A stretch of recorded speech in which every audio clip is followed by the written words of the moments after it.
Well, hello. It is another Friday, and this is an important Friday because I've been 6 months in business. I feel like 6 months has really flown by, hasn't it? I mean, from the start of this year. So today, I want to walk you through what this past 6 months has done, what are some of the events that have happened, and let you get an insider scoop about what are the next things I'm going to work on for the rest of the year. So, let's go to the whiteboard. This whiteboard is often used to illustrate how profit first works. All right. So the year so far has been good, and to help make that clear, I started the year with first bookkeeper, and we started with 10 clients on day one. And about every month we've had a net gain of about 4.5 clients per month. So that means if people say yes, like they think they are supposed to, we'll have 35 paying clients in July, and with 3 bookkeepers, employees on staff, not to mention a social media manager that I pay. So I feel like that's pretty good for 6 months. And on top of that, only 4 clients have left working with us, not because of quality. That tells you that we're doing a great job as a company, which is always great. That's the current status. And as far as I've been told by a Facebook marketing specialist I talked to and some other salespeople that are, try and help bookkeepers grow, and what I've seen as case stories, it seems like we're one of the faster startup bookkeeping companies that's been around for a while. Because a lot of people are just struggling to go from being their own bookkeeper to having a team at all, or having a reliable base of clients to earn money from. So that's been pretty fun. So let's keep going. Now the next question to answer is, what's next for our company for the rest of the year? So as I mentioned, there's 3 employees. And so right now this is the current team with me right here as the main guy for the company. And then I got 3 bookkeepers, Vicky, Casey, and Jill. And with these 3 bookkeepers, I'm at about 35 clients in July. And so I know that they should be able to handle 50 clients or more in the kind of work that we do, where we have an expectation of touching everyone's accounts every week that we work with them. They should be able to handle that. And so when we get to the 50 mark, I'll need to add at least a couple more roles. And the main roles to add is, now that I have this core team of bookkeepers that are seasoned, each of them have at least been doing bookkeeping work for a decade, if not 2 decades, I feel comfortable bringing on people that are junior bookkeepers. People that are probably younger, a little hungrier than these folks that I've hired. And maybe they've got a year or 2 experience, I don't know, but they're really hungry to learn and want to be able to get into this work and be a seasoned bookkeeper. And so bring on 1 or 2 of those folks that can be younger to help out with regular tasks, so that these 3 folks can handle larger tasks with clients. And then this one, hopefully you'd see it a little with the light. When I get to 50 clients, that's a lot of people that I gotta meet with on a regular basis, even if it's just once a month, or make sure that they're happy working with us.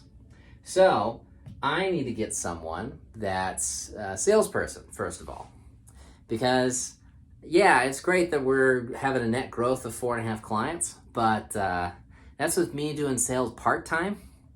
And so you can imagine the exponential growth of this company when we actually have a salesperson with all their work just focused on that. So this will grow pretty quickly to where that salesperson needs to become someone like an account manager as well.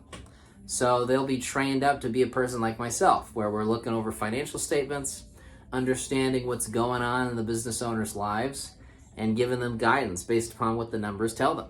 And honestly, we'll probably need to add another salesperson as well by the end of the year. And I wouldn't be surprised if we get another seasoned bookkeeper as well. What could this company look like if we actually get to the crazy goal of 100 clients by the end of the year? This would look like 8 employees on my team. Which is, wow, that's cool. But there's a lot that needs to happen in order to get to this spot. One of the things that needs to happen is I need to document so much more about everything that we do at this company. Because yes, there are structures about how we're supposed to set up people as clients, and there's structures about what I'm supposed to walk people through in their months working with us and improving their finances and their businesses. It could be so much more documented. And it has to be, because especially if I'm looking to hire a junior person that needs to be trained up by what these bookkeepers do a great job at, what I can't let happen is I can't let a junior bookkeeper join up with Vicky and get trained by her, and then have another bookkeeper be trained by Jill, and Vicky and Jill giving conflicting information to both those junior bookkeepers. Because otherwise, what I'm going to be creating is a company that will have all sorts of different people with their different opinions and no standard best practice. This is a thing in business where it's called standard operating procedures. And so this is what I need to document for our company, for the bookkeepers. And I'm going to rely heavily on them for the actual content of it, but I'll set up at least a first draft or outlines about how this looks. Because we need to bring someone on, and they need to be trained up relatively quickly to start being helpful in the company. And the same thing goes for sales, you know? What are the scripts that they're going to use? What are the methods that they're able to get work themselves rather than just relying on leads coming in or referrals that come in from local networking groups or clients we work with? So I got to build all that, and then I also got to build this whole structure of all the little nuance in and outs of the different kinds of meetings you have with business owners, and what are some signs that you see on the income side of a P&L, and then on the particular expense sides, and if there's a lot of office expense or materials, what could that mean? And all those kinds of little nuances that you just, if you don't document it, it can get really chaotic, quite dysfunctional to try and train someone, where it could be a lot slower than if it's just all documented that they review, and then there's a regular structured meeting of training in order to get them to be good faster so that they can be a responsible account manager for people. And so honestly, what I'm gearing up for, folks, is I'm gearing up for the busiest time of my life in this business. Because doing what I'm talking about requires a ton of work and a ton of writing. Thankfully, I wrote a book back in the day, so I'm not opposed to writing, but it's still like, you wouldn't be surprised if it's at least 20 pages of details, if not 40 or more.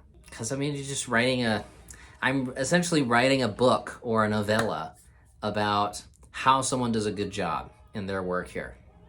Especially when they're not as seasoned, where I can't just pick them off the street and say, hey, do bookkeeping work, or hey, go find clients for us, you know? And unfortunately, there's a lot of companies that are like that with sales, where they just bring in a hotshot salesperson and say, hey, they were good at their job, let's just bring him in and see what he does, or she does.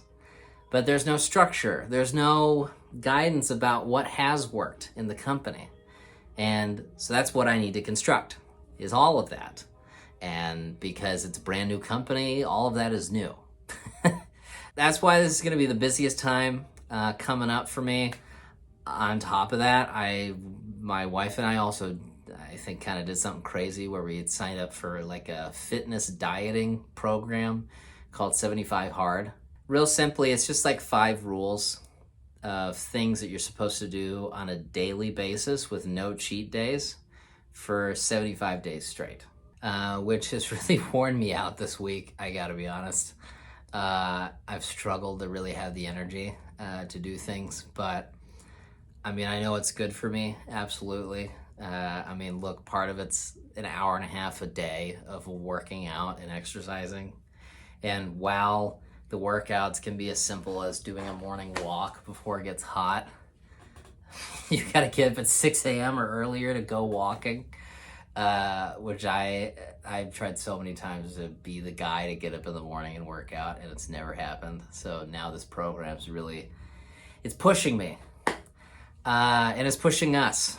And, you know, this year has really been just such a stretch of what I believe has been capable for us and myself. But I know that it's all a blessing, because it's pushing us to be the capable kind of people that God has always intended for us to be.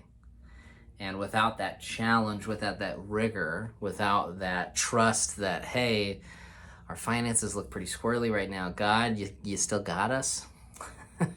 Or, hey, we want to make sure to keep our kid alive because we've never done this before. Are we doing okay? Or, hey, I always feel like I'm never doing enough as a business owner. And just all of those different stresses that at the end of the day, God's got it. And I trust that because he has got it for me for all these years, and even growing up without me knowing.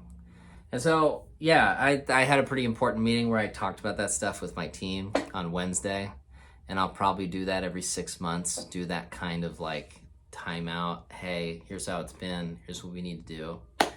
And one of the final points I gave is that, you know, while Get Better Bookkeeping is going to have an owner like myself or other managers in the company, this company will really be much healthier if it's not only that the managers are managing people, but the employees and staff are managing the managers.